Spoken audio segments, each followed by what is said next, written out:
Last night's Jimmy Kimmel Live turned into absolute chaos when beloved actor Morgan Freeman was blindsided by host Jimmy Kimmel's relentless personal attacks, leading to the most explosive confrontation in late-night television history that ended with Freeman walking off set. Kimmel opened the interview with his typical forced enthusiasm, welcoming Freeman to thunderous applause. The audience was clearly thrilled to see the legendary actor, whose career spans decades of memorable performances from The Shawshank Redemption to Million Dollar Baby. Freeman, dressed impeccably in a navy suit, settled into the guest chair, with his characteristic calm demeanor, ready to discuss his passion project about environmental conservation. "Morgan, great to have you back," Kimmel began, his trademark smirk already hinting at trouble ahead. "I have to say, you look fantastic for someone who's been through so much controversy lately." The comment hung in the air like a loaded weapon, causing Freeman's eyebrows to furrow slightly. The audience shifted uncomfortably, sensing an unexpected tension brewing. Freeman maintained his composure, responding diplomatically, "Thank you, Jimmy. I'm here to talk about something I'm truly passionate about: our planet's future and the urgent need for climate action." His voice carried that familiar gravitas that had narrated countless documentaries and films, but there was a subtle edge now, a wariness that hadn't been there moments before. Kimmel pressed forward, ignoring Freeman's attempt to steer the conversation toward his project. Right, the environment. But before we get to that, I think our audience deserves to know about the elephant in the room. There have been some pretty serious allegations floating around about your behavior on movie sets. Care to address those?" The question was delivered, with Kimmel's signature passive-aggressive tone, disguised as journalistic inquiry but clearly designed to provoke. The studio audience fell silent, the comfortable chatter replaced by an uncomfortable tension. Freeman's jaw tightened almost imperceptibly, his decades of professional experience the only thing keeping him composed in the face of what was clearly becoming an ambush interview. "Jimmy, I came here in good faith to discuss important environmental issues affecting our planet. If you want to have a serious conversation about my work and my advocacy, I'm happy to engage. Otherwise, perhaps we should end this now." Kimmel leaned back in his chair, his body language screaming confrontation. "Oh, come on, Morgan. You can't just ignore the questions everyone's asking. You're a public figure. You've made millions from your reputation, and now when things get a little uncomfortable, you want to shut down?" His voice carried a mocking tone that seemed to energize him, feeding off the growing tension like a predator sensing weakness.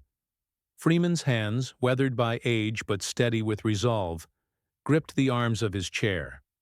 "What I won't do, Jimmy, is dignify baseless accusations with a response on national television.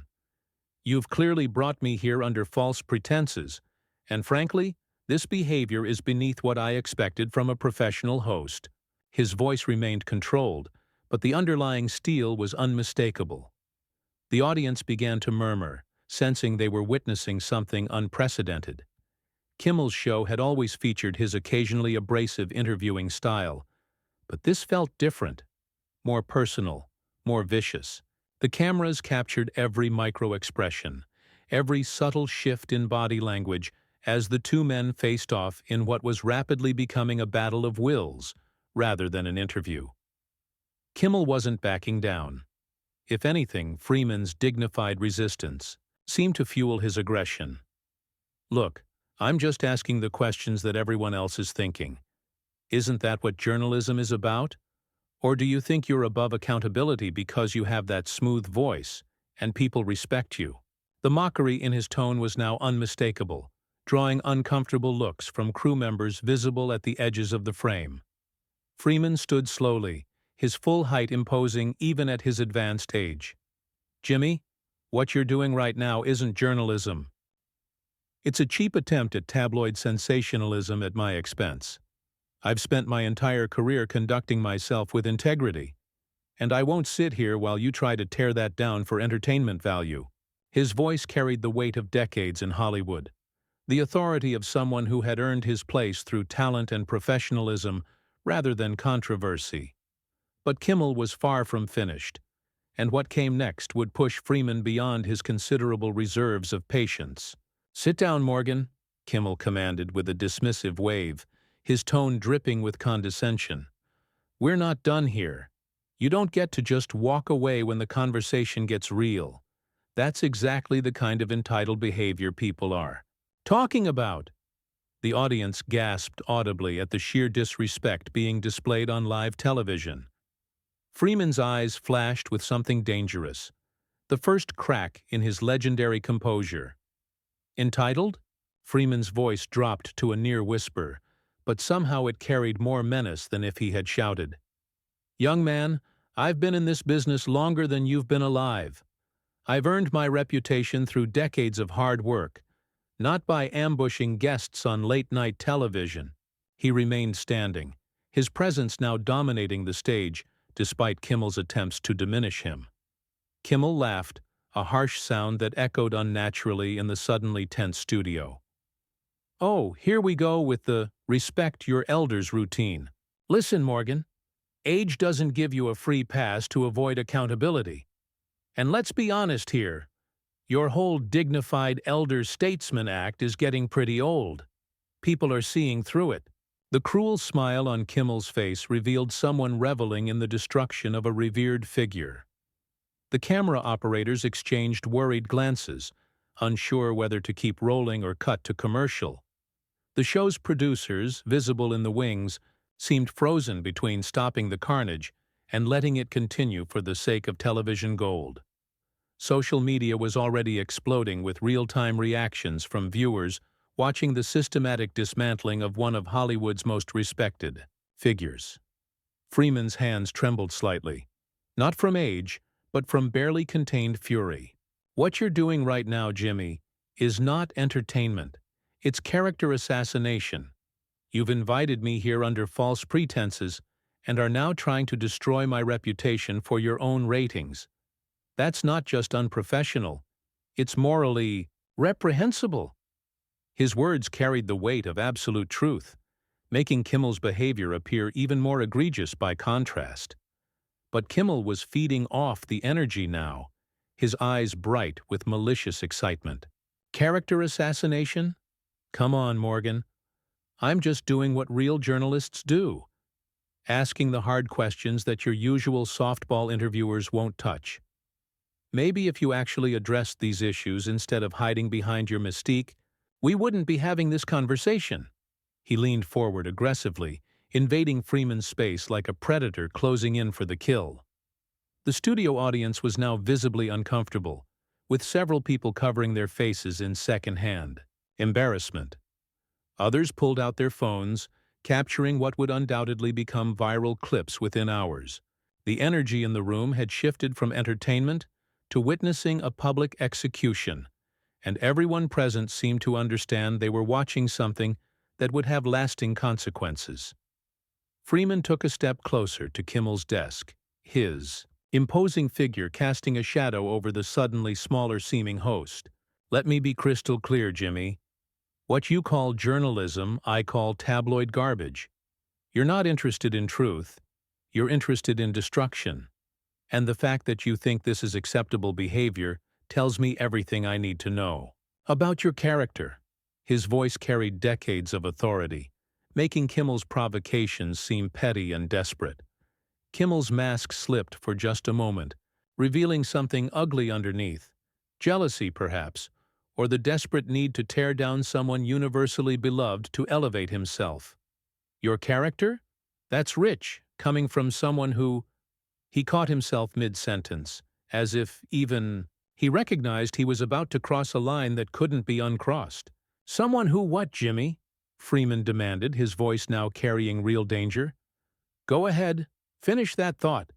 Let's see exactly how low you're willing to go on national television." The challenge hung in the air like a gauntlet thrown down, daring Kimmel to reveal the true depths of his malice. The studio fell completely silent except for the hum of cameras and equipment. Even the crew members had stopped moving, sensing they were witnessing a moment that would define both men's legacies. Kimmel's face flushed red, caught between his cowardly instincts and his desperate need to prove his dominance over the legendary actor standing before him. What happened next would shatter any pretense of civility and push Freeman to make a decision that would reverberate through Hollywood. Kimmel's eyes gleamed with malicious triumph as he leaned into his microphone. Someone who thinks they can lecture the rest of us about morality while having a history of inappropriate behavior with younger women on set. There, I said it. That's what everyone's really thinking. The words hit the studio like a physical blow, causing audible gasps from the audience and visible shock on the faces of crew members.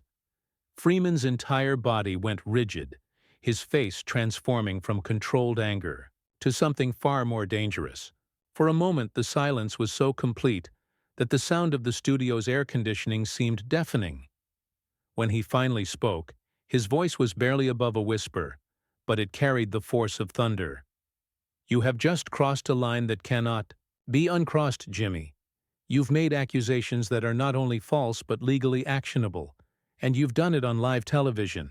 The audience was now completely silent, sensing they were witnessing the destruction of a man's reputation in real time.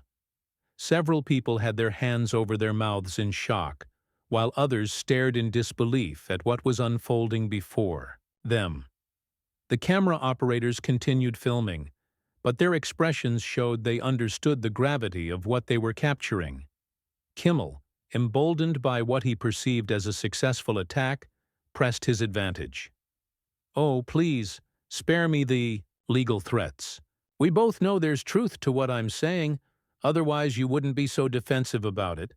The great Morgan Freeman, reduced to threatening lawsuits when someone finally calls him out." His voice dripped with mock sympathy, revealing someone who had completely abandoned any pretense of professional conduct. Freeman stepped closer to the desk, his presence now overwhelming the smaller man cowering behind it. "Defensive? You want to see defensive, Jimmy? How about we talk about your own conduct? The stories about how you treat your staff, the inappropriate comments to female guests off camera, the drinking problem that everyone in this building knows about but pretends doesn't exist?" His voice was steady as steel, each word calculated for maximum impact. The color drained from Kimmel's face as Freeman turned the tables with surgical precision. The host's confident smirk vanished, replaced by the look of a man who had just realized he'd brought a knife to a gunfight. Several audience members began clapping, showing their support for Freeman's counterattack against his tormentor. That's completely different," Kimmel stammered, his earlier bravado evaporating like morning mist. "You can't just turn this around on me. We're talking about your issues here." But his voice lacked conviction now, the desperate tone of someone who had lost control of the situation and was scrambling to regain it. Freeman's laugh was cold and without humor. "My issues? The only issue I see here is a failed comedian using my name to generate controversy because he can't create compelling content on his own merit. You've built your entire career on tearing down better people than yourself, and tonight, you've finally overplayed your hand." The devastating accuracy of his assessment was written across Kimmel's face. The studio audience was now openly murmuring their disapproval of Kimmel's behavior, with several people standing up as if preparing to leave. The energy in the room had completely shifted, with Freeman commanding respect and authority while Kimmel appeared increasingly desperate and small.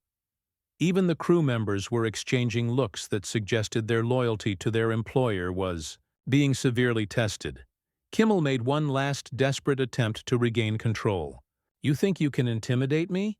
This is my show, my studio, and I'll ask whatever questions I want. You don't get to waltz in here and act like you're untouchable just because you've got that voice and people think you're some kind of saint."